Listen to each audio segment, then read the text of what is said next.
Welcome back. Earlier in the program, I showed you some vision of an event held by Muslims in Melbourne today, which I was told was in response to those events at the synagogue where these people passed by today, and also that Israeli-linked restaurant on Friday. Now, I'd like to clarify, this was in fact a pre-planned religious procession held every year by Muslims to mark a festival of Ashura.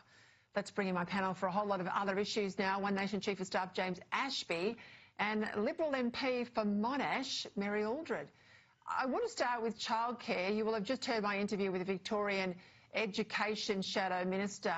There's a petition now to urge the Victorian Premier to bring back the Parliament and pass all the laws needed to protect Victorian children. You can drive a truck through the protection regime in Victoria. But I made the point on the weekend, and I made it again tonight.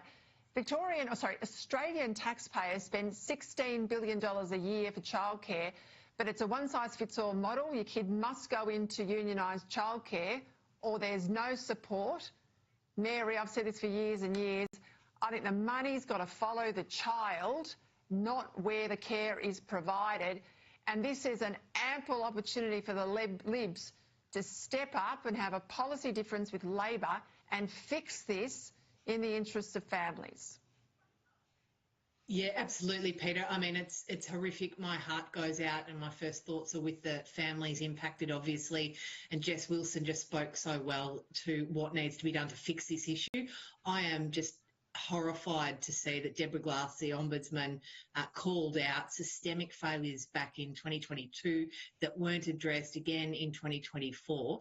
I come from a regional area. Childcare and access to childcare has its own set of challenges here, but I think you've got a long track record, Peter, speaking very eloquently on this issue, and I support what you've just said. Let's go to the issue more broadly. I mean, you're talking about one man in Victoria now that will be before the courts, possibly something like 1,200 young kids affected. We had another case in Horsham where a man's being investigated for a 2-year period about child sex offences, but still able to access childcare centres during that period of time. He has since been convicted of these crimes. And we had a police officer today, a former police officer today on Sky News, having this to say. Have a listen. You know, males in childcare might feel themselves branded, but you're saying it goes beyond that, and maybe this goes to protecting, as you say, our most vulnerable. Well, this is going to be one of those issues. There's going to be collateral damage. Yeah. You know, and it might be ideological, it might be whatever. I don't care. At the end of the day, it's about protecting our kids, protecting the next generation, and we don't want these kids messed up by these filthy animals.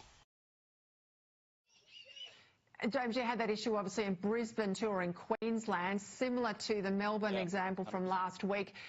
You've got to have the debate in the community. Do we want men in childcare centres looking after young children? It's tough to say. It is tough to say, but that's a question we've got to ask ourselves. Well, it's the debate that's happening around the dining room table. We had it last night with my own family. We all had a roast dinner and the whole family came over, one of which is my niece who works in childcare. My dad's worked in the education system as a cleaner for the last 15-odd years. And the trouble is, if you go throwing out men in childcare centres, where does it end? We want to get rid of these sick bastards. Don't get me wrong, they've got to go. But we've got to get more serious about these blue card systems. We've got the blue card here in Queensland. I know that there is no universal system across the country. This is where we've got to lead from a federal point of view. I saw David Crisafulli making those remarks today as well. By all means, we've got to have a look at what it is that we're failing on. If it means restricting men's workload within an early childcare centre, so be it. If it means more cameras, so be it. Federal government should stump up for those sorts of costs. We find the money to go and put these CCTV cameras in and around communities to keep people safe. I want to keep every child safe when they're in those early childhood centres. So it's got to be a whole government approach. You know, you can go and recall Parliament in Victoria, but that only partly protects Victorian kids.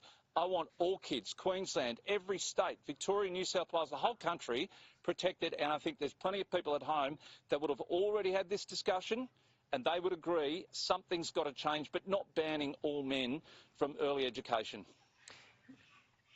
Yeah, I think there's a place absolutely for men and male role models in school settings. I'm not convinced that men looking after babies under the age of 2, when we've got this outbreak of issues, is where families want care to be provided. It's got to go to the family. The money's got to go to the family. Just quickly, unions are calling for some support for smelters. This will make Chris Bowen pretty unhappy, Mary. Yes, it's a bit of a competition on who is Australia's worst energy minister, the Victorian or the federal minister. I'm a Victorian. We've got an aluminium smelter in Portland on the other side of Victoria to where I am, but we've got a transmission line that runs from Loy Yang A power station in the Latrobe Valley to power that aluminium smelter. There is always the argument that's gone, for years gone by about the value back to taxpayers. But I tell you what, taking that aluminium smelter out of our state, you only need to look at the Social Security bill. We've had successive Labor governments at a state and federal level that have done terrible damage, from the timber industry to power jobs in regional areas. So it's really important that we do everything that we can to make sure we've got a strong, sustainable future for those aluminium smelters across Australia. Great to have you both on the program. My apologies, I've run out of time, but we'll get back into it.